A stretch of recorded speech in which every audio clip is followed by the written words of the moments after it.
Hey, it's Fan of Fact here with another video. Please hit that thumbs up button, and if you haven't yet, hit that subscribe button and ring that notification bell. Thank you.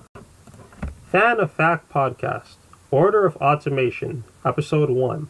A couple of days ago, I read an article on how automation could change the textile industry. As it currently stands, much textile production, that is, of fabrics, clothing, rugs, are produced wholly or in part in the developing world. This is primarily due to the fact that labor costs are much lower in the developing countries than in the developed world. So this article brought up a company that is currently working to automate the entire sewing process for clothing. The technology is well off from being complete, but it did bring up something to mind. When businesses decide to outsource production of one good to another country, it means that they have calculated that outsourcing that production would be cheaper than keeping it where it is. This calculation has several calculations within it, but for the sake of what I'm discussing, I'm going to focus on 3. Let's look at clothing as an example. The first thing I'm going to mention as a cost of production is the cost of labor, how much it will cost to hire people to work to sew this clothing. The second cost I'm looking at is the cost of transporting the resources necessary to produce this clothing. Think dyes, cotton, etc. Third, the cost of transporting the finished good to their marketplace. Now, of course, there are other categories of costs that should be included, but these 3 in particular are illustrative of what I'm about to say. When we think of automation taking over from human production, the first thing that comes to mind is the idea that the cost of buying and running the robot must be less than that of what it is to pay a human being to do the same. While that situation is almost sure to lead to automation, that is not what comes up first. Remember cost 3. Imagine a situation where automation still costs more than the cost of labor, but when the cost of transporting goods from that source of labor is added, it is less than the cost of, say, building an automated factory on the outside of a city and then selling goods in that city. In that situation, even though human labor is still cheaper than automated labor, that automated factory is going to be built on the outskirts of, say, whatever developed city, rather than in the third world. As an aside, this will especially be true when we start doing things like taxing pollution, forcing the real cost of transportation to show itself. But that's an issue for another time. Of course, there is something else missing from this equation. Cost number 2, buying necessary resources for production.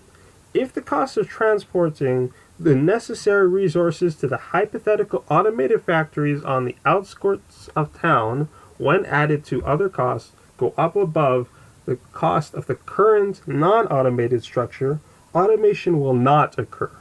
Likewise, in some industries, the cost of automation can fall below the cost of labor, and it still won't necessarily mean that the factories come to the developed world. Say that the cost of automation falls below the cost of labor, but the cost of shipping resources to an automated factory on the outskirts of previous city ensures that the total cost of getting to market is way more expensive than the cost of the existing model. In that case, what we'd expect to see instead is the rise of automated factories on that location in the developing world. On another tangent, note that this is a factory that would not be employing anyone nearby and would likely not even hire locals to maintain it due to the higher level of education necessary and probably some company willingness to keep their production methods trade secret, so they might instead try to import someone from wherever their corporate headquarters is. The community would not be getting anything from the existence of that factory. It merely replaced their jobs. The main way that wealth would leave this private circle is through government taxation, which would likely primarily occur by means of corporate taxes in the country that the corporation is based in. This is pure extraction. There are ways around this rather bleak outlook, but again, that's something for another time. Of course, there are several simplifications in this analysis, but it remains generally true. But one simplification that needs to be mentioned is the cost of transportation to market. The way I analyzed it here primarily looked at the situation as if we were looking at one vertically integrated corporation.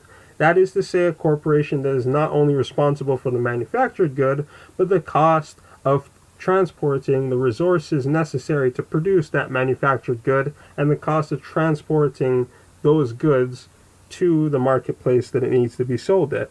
In reality, transportation costs could easily be subsidized, if you will, by one company piggybacking on the transportation of another company's established supply chain of resources and or goods.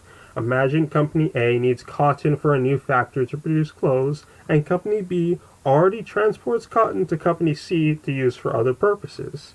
It's a simpler matter for Company B to simply increase the already established output, and could very well be cheaper for Company A to buy these goods rather than try to start their own vertically integrated resource system. As an aside, this is a very good example of what one might call a division of capital, but as this is definitely a process that ought to be encouraged, but again, it is another thing for another time. In conclusion, the purpose of this talk here was to make it clear that automation's ability to disrupt the market isn't wholly tied to it managing to do the same job as a human for less, but also its ability to provide cheaper than local competitive labor in places that cut down on transportation costs. Cost of labor, cost of transportation of resources for production, and cost of transportation for finished products to market vary from industry to industry, and the process of markets actively seeking out higher profits through lower costs means that automation could easily end up upon us in certain industries sooner than we might otherwise expect.